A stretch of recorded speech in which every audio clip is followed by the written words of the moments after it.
мен көптөн бери кыялданып жүргөм, айыл үчүн, айылдагы жаштар үчүн кандайдыр бир жаңылык, бир нерсени киргизгим келген.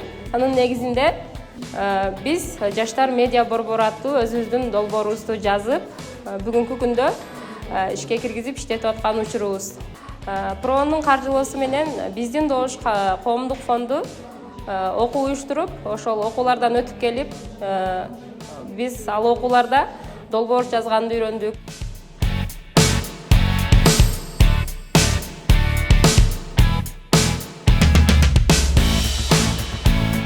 Окуучуларга тийгизген таасири бул жерде баягы өзүнүн оюну кеңири айта албаган, түбүндө окуучулар өзүнүн оюнун кеңирин айтканга үйрөнүштү.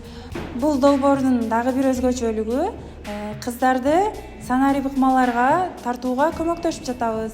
Бул дагы болсо биздин бир ийгилигибиз деп ойлойм.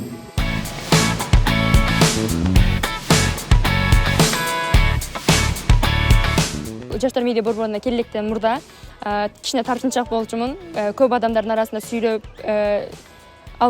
албайт болчумун. Азыр болсо кеңири сүйлөп, өзүмдү жеке оюмду кеңири айта алатындай болдум.